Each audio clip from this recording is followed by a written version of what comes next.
ఈ జ్యోతి అనే అమ్మాయికైతే బెయిల్ వచ్చేసే అవకాశం ఉంది. ఎందుకంటే అమ్మాయి డైరీని తీసుకొచ్చారు. పాకిస్తాన్ ప్రజల ఆదరణ, వారి అతిథి మర్యాదలు నన్ను ఎంతగానో ఆకట్టుకున్నాయి. పాకిస్తాన్‌లో భారతదేశ హిందువుల పర్యటన ఇంకా పెరగాలని కోరుకుంటున్నా. పాకిస్తాన్‌లోని తమ పూర్వీకుల గ్రామాలను హిందువులు సందర్శించాలి.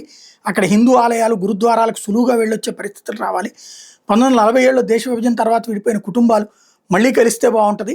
పాకిస్తాన్‌లో 10 రోజులు పర్యటన పూర్తి చేసుకుని ఈరోజే ఇండియాకి తిరిగొచ్చా. 2 దేశాల మధ్య ఈ సరిహద్దులు ఇంకా ఎన్ని రోజులు ఉంటాయో తెలీదు. బాధపడే హృదయాలకు ఉపశమనం కలగాలి. మనమంతా ఒకే దేశం, ఒకే నేలకు చెందిన వాళ్ళం అని జ్యోతి తన డైరీలో రాసుకుందట. మరోవైపు ఆమె కాశ్మీర్ పర్యటన వీడియోలు, సీసీటీవీ ఫుటేజ్లను అధికారులు నిశితంగా పరిశీలిస్తున్నారు. అర్ధరాత్రి పొద్దుపోయేదాకా పనిచేయడం ఆమెకు అలవాటని గుర్తించారు. రాత్రి 1 గంట సమయంలో వీడియోలను ఎడిటింగ్ చేసి సోషల్ మీడియాలో అప్లోడ్ చేస్తుండేదని చెప్పారు. చాలా సందర్భంలో ఢిల్లీకి వెళ్తున్నానని ఇంట్లో వాళ్ళకి చెప్పి మరో చోటకి వెళ్ళినట్టు గుర్తించారు. జ్యోతి వ్యవహారం తెలిసి కుటుంబ సభ్యులు తీవ్ర ఆగ్రహం వ్యక్తం చేస్తున్నారు. ఇంట్లో ఆమె ఫోటోలను తొలగించారు. తన బిడ్డ సంగతి తనకు తెలియదని, దీని మీద తనేం ప్రశ్నించదని జ్యోతి తండ్రి చెప్తున్నారు.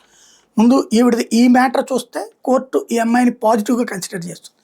బట్ పాకిస్తాన్ వాళ్ళతో తిరగడం బిగిన్ చేసిన దగ్గర నుంచి రాబోయే రోజుల్లో కోర్టులలో బెయిల్ కోసం ఎలా వ్యవహరించాలో కూడా అమ్మాయికి నేర్పి పంపించారు. అదే ఈ డైరీ.